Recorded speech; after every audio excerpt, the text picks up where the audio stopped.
Hello, everyone. Welcome to the Sonic Prime spoiler cast review from GigaBoots. This is of Season 1. I'm your host, Dan Video Games, and with me is Bob. I'm ready for prime time. Dr. Aggro.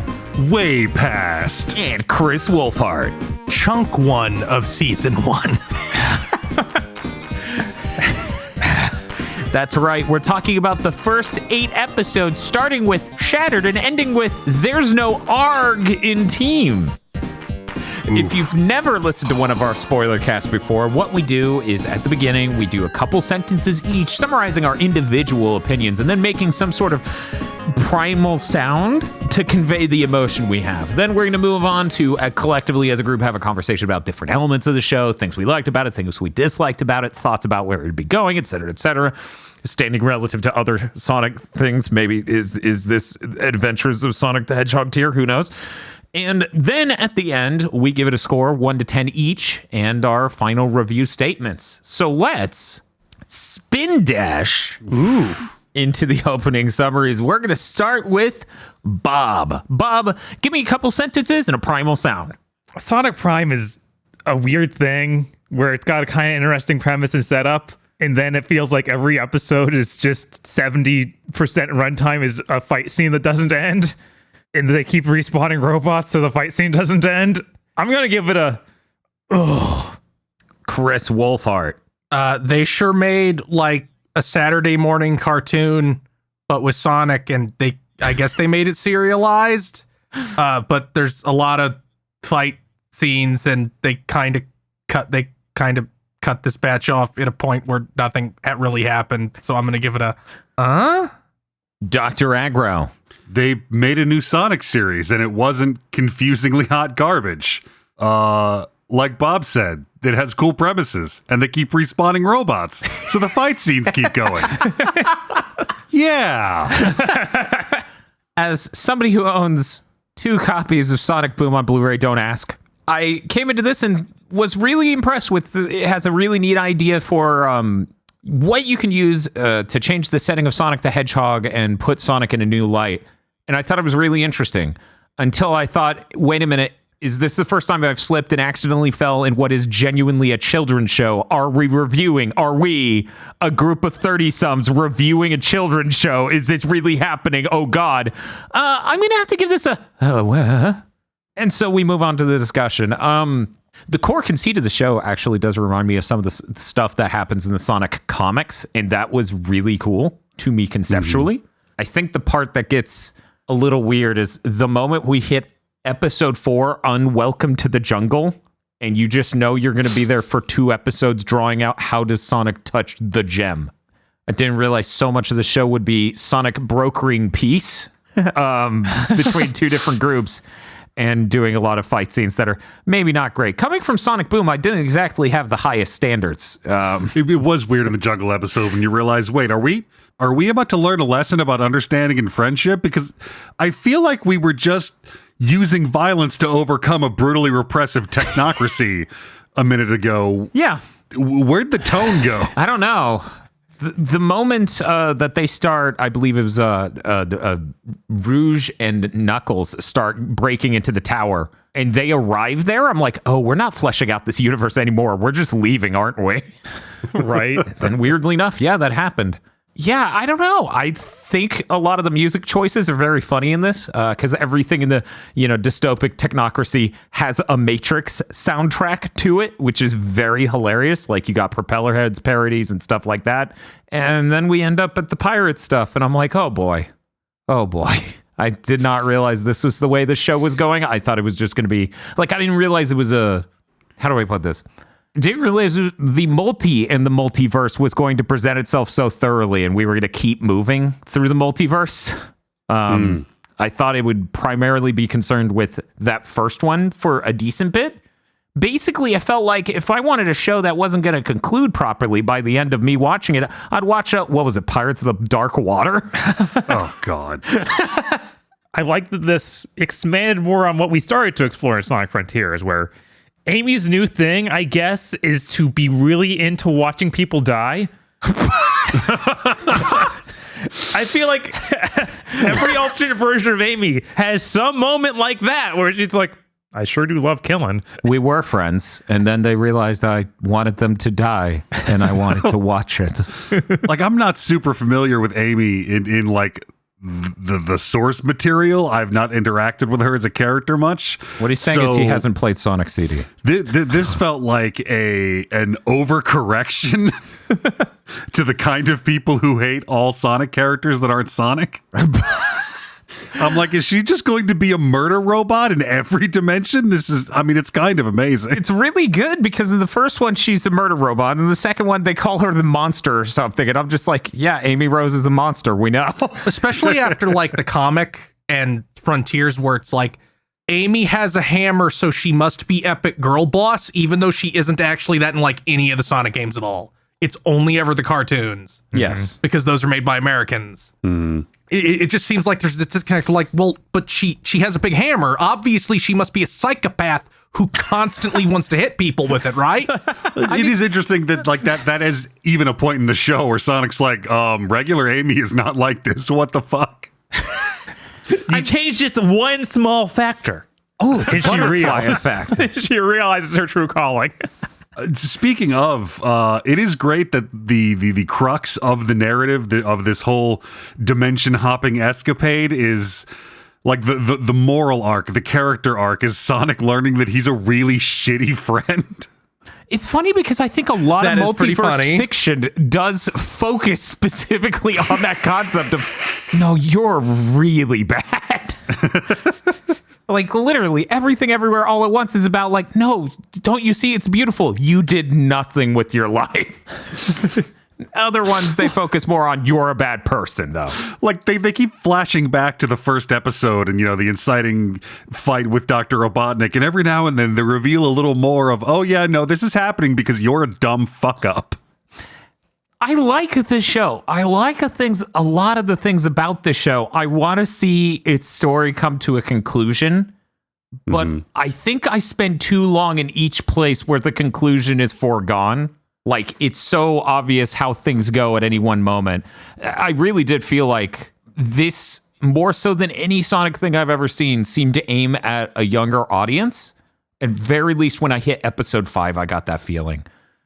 Do we have, Chris, you were referencing this before of like, this is just the first chunk.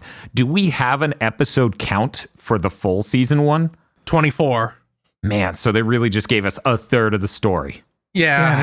It really doesn't help that every episode feels so bloated with just fight scenes where nothing happens. It's like, okay, all right, please. It reminds me of Sonic Forces a little bit, where it's like, Yeah. there's this part in Sonic Forces where Infinite and Silver are fighting each other, and all they're really doing is like bouncing off each other with like Dragon Ball R's on them. And Sonic Forces was the last one written by the Happy Tree Friends people. It really has this energy of like, we understand this is the kind of thing people want, but we don't really have the foundation to execute on it. So you get this really weird version of where like every episode has the 7-minute long fight scene against these robots. Yeah, it's really difficult when you can tell a lot of this, like camera choices and things like that, framing they do, is to avoid getting a higher rating in some regions because they can't show certain types of violence on screen. Like there's a lot of implied stuff where they'll cut away entirely and then show someone sliding and stuff. So it's really hard to write a super cool fight scene when you can't show fighting. I kind of feel bad for them in that sense because there is a ton of that. See, the impression I got from these fight scenes was kind of from the opposite angle of, yes, this is a children's show. And this is a children's show about Sonic the Hedgehog, we got a lot of pretty cool robot violence packed in there. This is if it wasn't for the very light serialized nature of it. Well, I guess it isn't light, but it's not like plot heavy.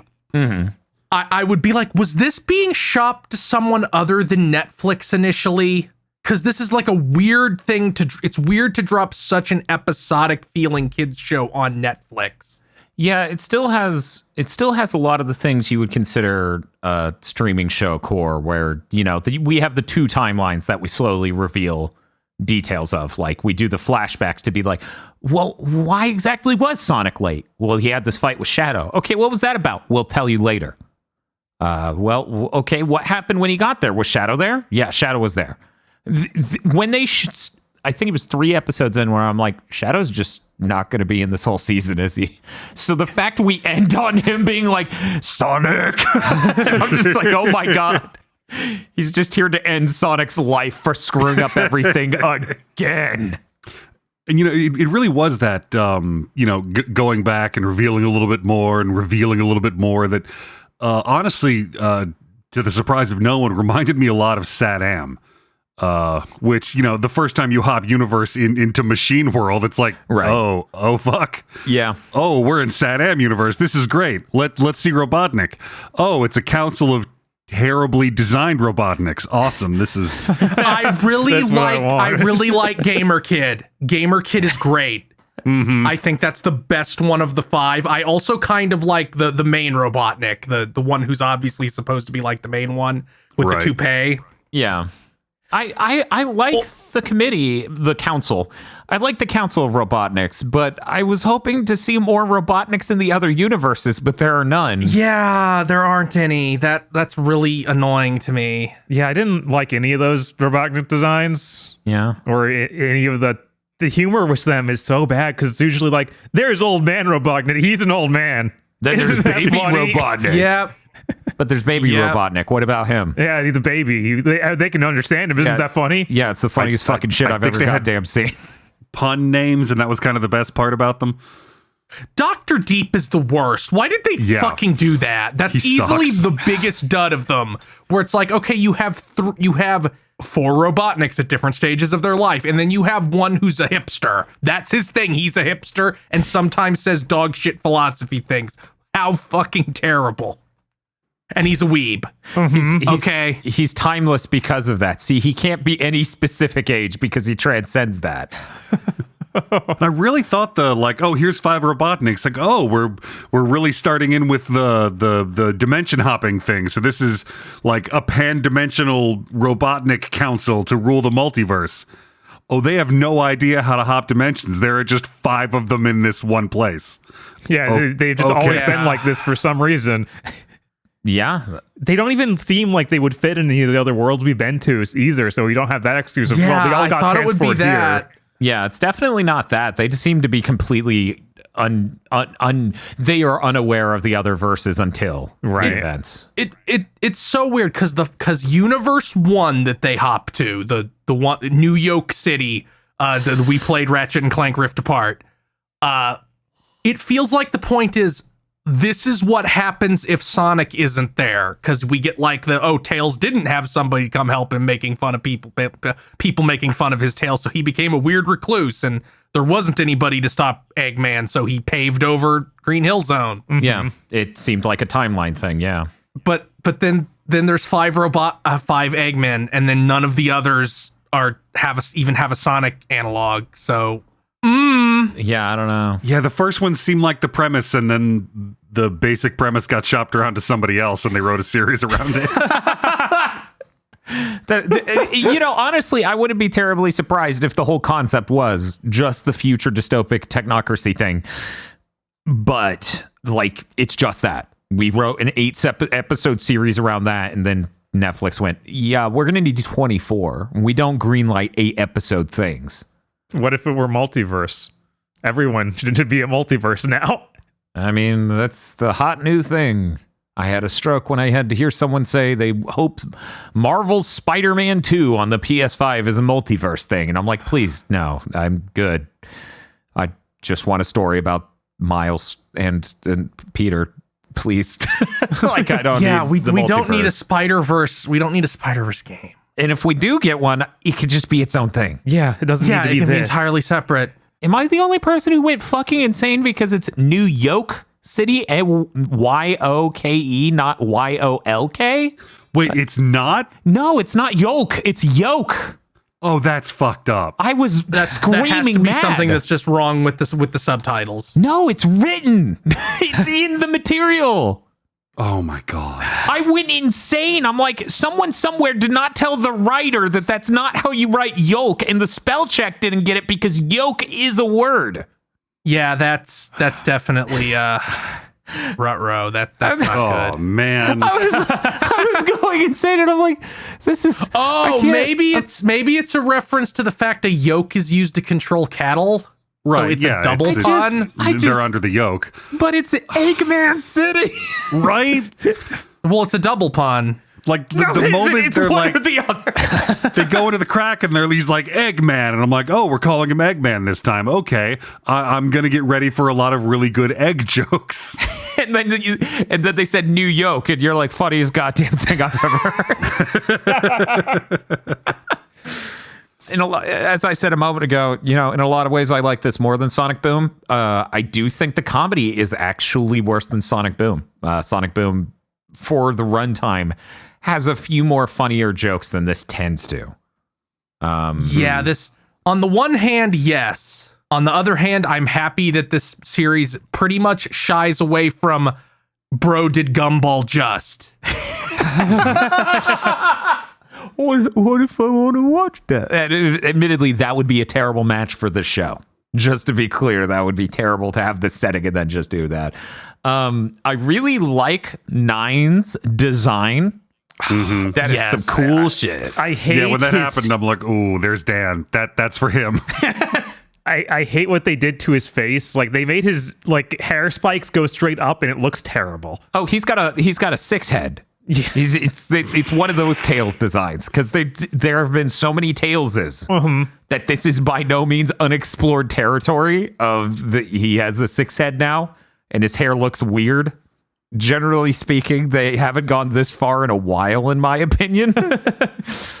He's that smart. You need more room for the brains, Bob. Makes me think he just had like one of the Wile E. Coyote TNT boxes explode in his face. Well, that's because this is the Tails that's evil. Or red-pilled or something. I don't know. We're going to keep shipping around Sonic through multiverses while we figure it out. I appreciate the really cool narrative decision that's like, no, time doesn't flow equally in every multiverse, Sonic. You've been gone forever. Yeah, that was pretty great.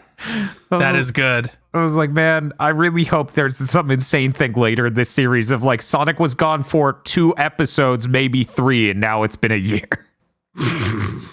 Because I picked up on some of the things Chris was laying down earlier. Like I too was like, this has a little bit of Sonic Forces vibes.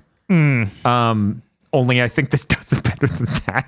Because they don't go, they've had Sonic for a year torturing him. And then it just got to Sonic's like, hey, what's up? It's me. Blah.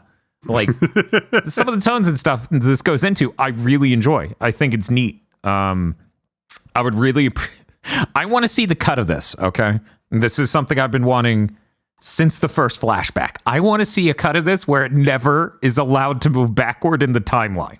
So every flashback's gone. And I think this thing's 5 episodes at least. I would love to just see that edit. And I'm not crazy enough to make it myself, but I'm crazy enough to put the thought out there. I want to see this plot to its conclusion, and the weird, what would you compare it to? The weird amount of small details that was like, why was he late? Because he ran into Shadow. Okay, what happened there? We'll tell you in a bit. It's like a less extreme version of Resident Evil, the Netflix time thing of like, oh, we have the past and future events happening. Yeah. Oh man, that would be a real worst case scenario though if we end and somehow we're still having past timeline stuff in this. Yeah. It's like, I you feel like let we out a caught bunch up. Yeah, exactly. Like, which is why I'm kind of like thinking the rest of this will be better than what's come so far, most likely. I mean, yeah, this did feel like a lot of setup. Mm-hmm. And we're, going forward, we're going to have evil Tails, which is just going to be great. He's going to arrive back at that dimension that's just made by Nine, and he's going to look like Dr. Manhattan. He's got enough space on his forehead for the fucking Nucleus logo or whatever anyway. What do we think about the all-new voice cast? I don't really like Knuckles.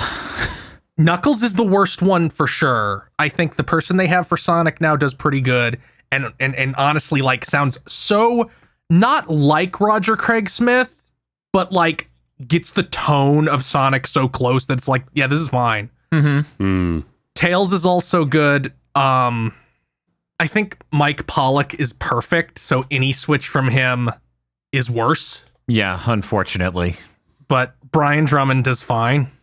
I'm sad that none of these other Eggmen are just Ocean Dub Vegeta. I was gonna say that would be insane. Yeah, most of them, it feels like they're just trying to do the same voice, so it doesn't. Other than Knuckles, it's like, why do you even change it? Is it to save money?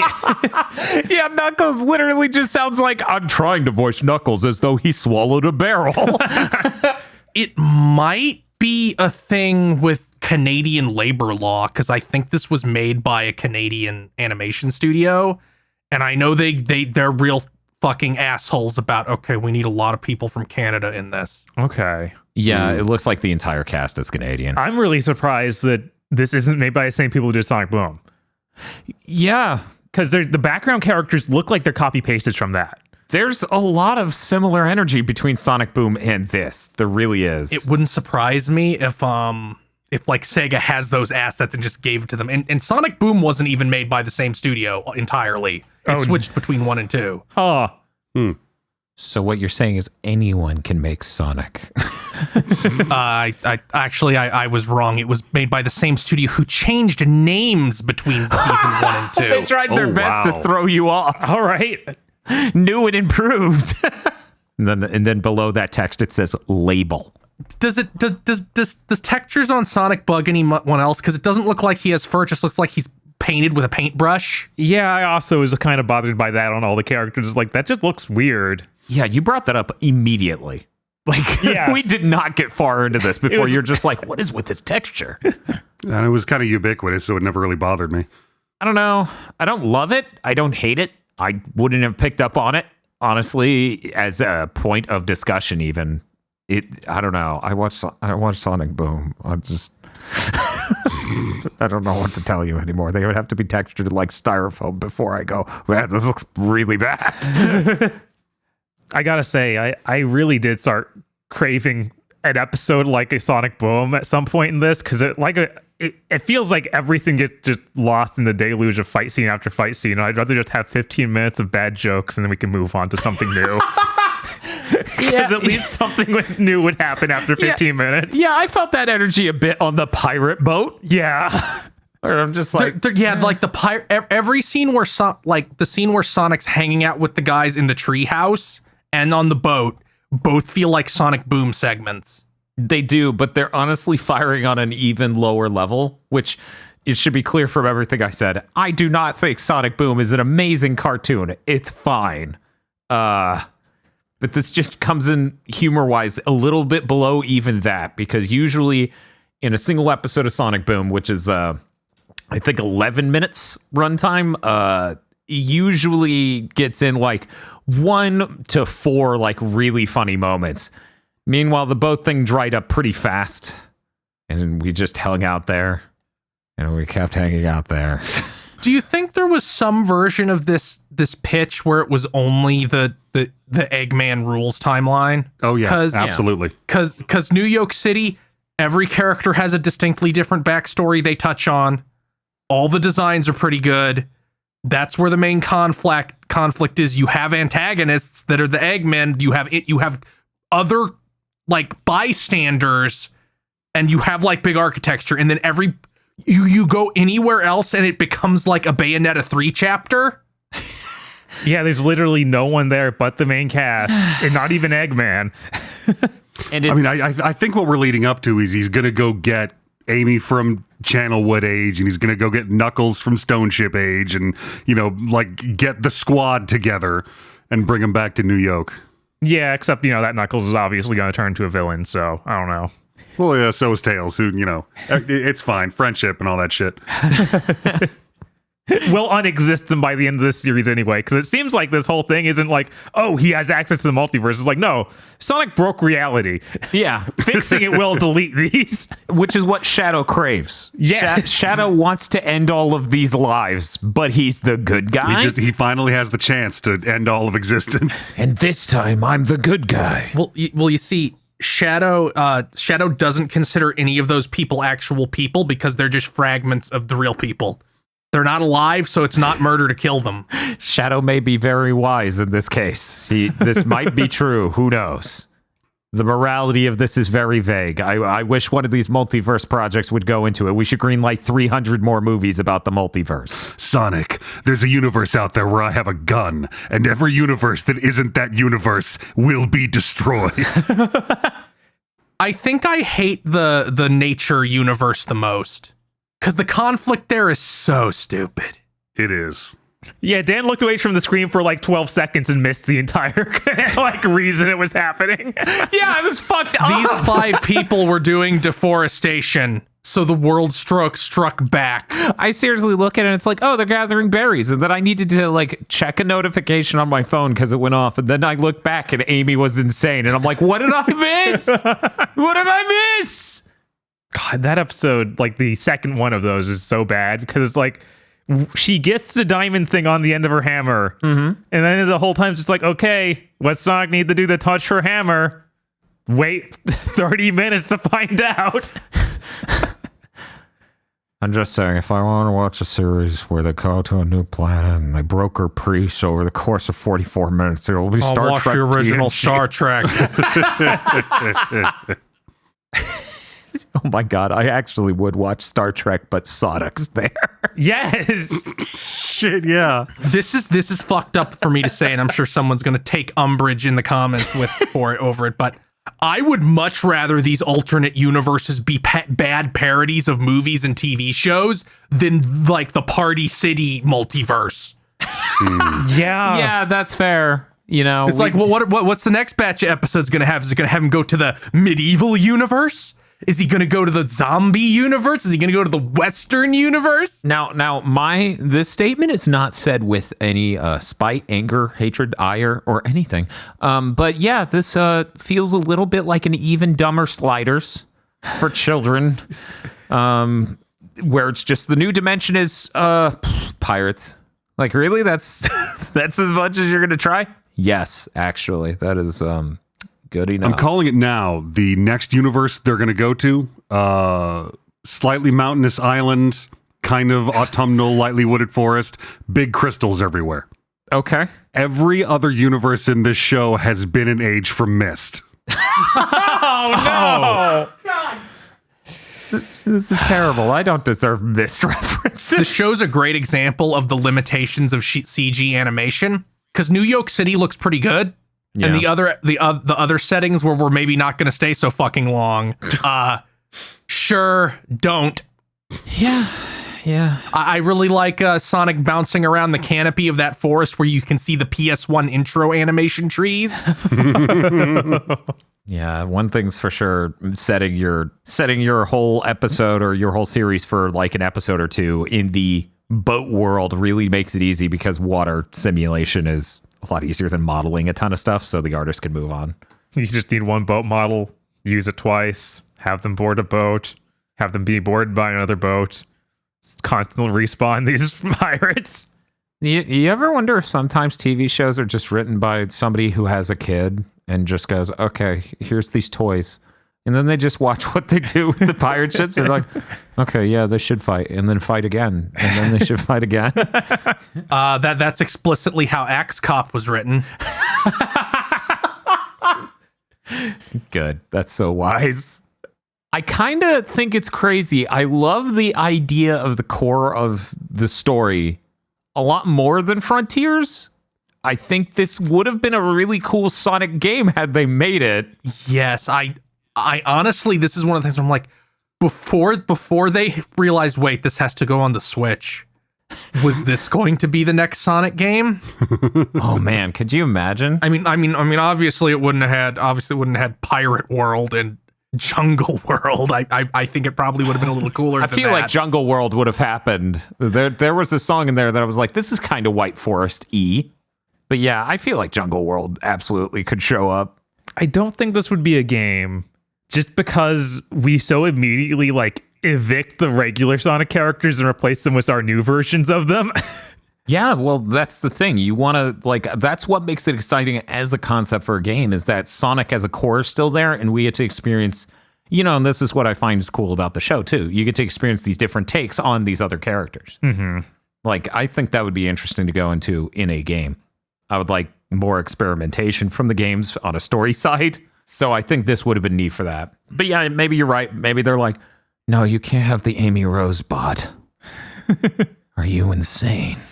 One part of that I really, really liked is when she opened her chest and there was a flicky inside. That was really fucking jarring. That was kind of horrifying. I'm like, oh my God. It seemed like they didn't want to show it directly. It was like a cut-in shot.